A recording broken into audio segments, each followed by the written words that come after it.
Hello and welcome to my YouTube channel. Dear viewers, this is going to be the fifth part in present continuous. Right from first to this part, I have been emphasizing that what are the conditions in Hindi or Urdu when we translate it into English and how to translate into English the present continuous sentences. So in this connection, I had told in my last video, I had given you a practice paper by translation method, and before that I had given a practice paper based on direct method of teaching. Here in the last video, in the fourth part, I had given some translations and I had asked you to translate it according to the rules that are said there.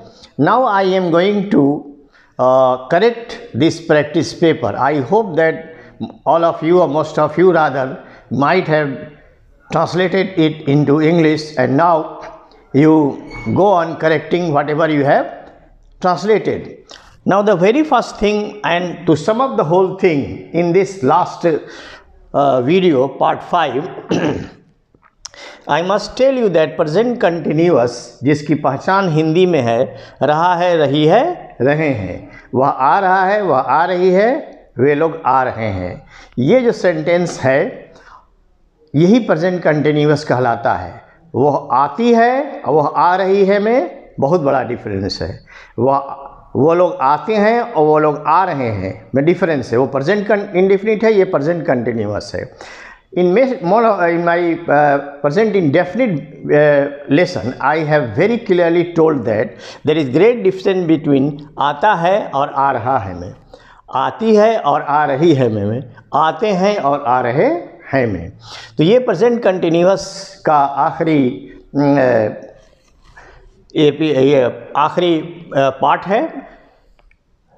Practice paper जो हमने दिया था आपको translate करने के लिए, और हमने हाईलाइट किया था कि इसका फार्मूला है subject is are am V four object, जिसमें कोई ज़रूरी नहीं कि हर सेंटेंस में ऑब्जेक्ट हो, लेकिन वी फॉर ज़रूर होगा. प्रेजेंट कंटिन्यूअस में इज़ आर एम होगा और वी फॉर तक तो होगा ही होगा. तो वो कैसे बनाएंगे? अब यहाँ आप देखें, यहाँ लिखा है मैं पढ़ रहा हूँ. ये सब्जेक्ट हो गया, मैं, पढ़ना हो गया वर्ब. पढ़ रहा हूँ अकेले बनेगा, तो आई के साथ हम एम लगाते हैं. आई एम रीडिंग, मैं पढ़ रहा हूँ, आई एम रीडिंग. तुम लोग खेल रहे हो, तुम हो या तुम लोग हो, आप हो या आप लोग हो, ये चारों वर्ड की हिंदी यूँ ही होती है कि अंग्रेज़ी यूँ ही होती है इंग्लिश में. तो you are playing, you are playing. हम लोग लिख रहे हैं, we are writing, we are writing. अभी तक यहाँ पर जो सेंटेंस हमने बनाया, subject is are am V four ही है, अभी कहीं ऑब्जेक्ट नहीं आया है. अब आप देखें चौथे सेंटेंस में, मेरे मित्र आ रहे हैं. मेरे मित्र, my friends, my friends are coming, my friends are coming. Friends, S is not pronounced S, it is pronounced Z. In some of my videos I have given a comprehensive list that what are the S where pronounced Z, what are the condition in which S is pronounced Z. My friends are coming. Number 5, किसान खेत जोत रहे हैं, इसमें object आ गया है. किसान जोत रहे हैं नहीं है. The farmer is ploughing, PLOUGHING, the farmer is ploughing और द फार्मर्स आर प्लाउइंग. किसान खेत जोत रहे हैं तो प्लूरल सेंस बतला रहा है होता तो फार्मर लिखते, लेकिन रहे हैं, जाहिर है ये किसान अब रहे हैं का मतलब प्लूरल हो गया, द फार्मर्स हो गया. The farmers are plowing, PLOUGHING, plowing field. The farmers are ploughing the field. Now मैं दरवाज़ा खोल रहा हूँ, subject verb object, I am opening, मैं खोल रहा हूँ, इतना तक हुआ। अब क्या खोल रहा हूँ, वही ऑब्जेक्ट हुआ। I am opening the door, I am opening the door. तो आप समझें कि subject is are am V four object. ये फार्मूला कभी आपको नहीं भूलना है। सितारे आसमान में टिमटिमा रहे हैं, द स्टार्स आर ट्विंकलिंग। यहाँ तक तो हो गया कि सितारे टिमटिमा रहे हैं। अब कहाँ टिमटिमा रहे हैं? जाहिर है सितारे ज़मीन में तो टिमटिमाते नहीं हैं। The stars are twinkling in the sky, the stars are twinkling in the sky. Number 8, कुत्ते रात में भौंक रहे हैं। कुत्ते भौंक रहे हैं, पहले इतना समझें। The dogs are barking, the dogs are barking, कुत्ते भौंक रहे हैं। और कहाँ भूख रहे हैं, कब भूख रहे हैं, ये सारी चीज़ें बाद में जाएंगी।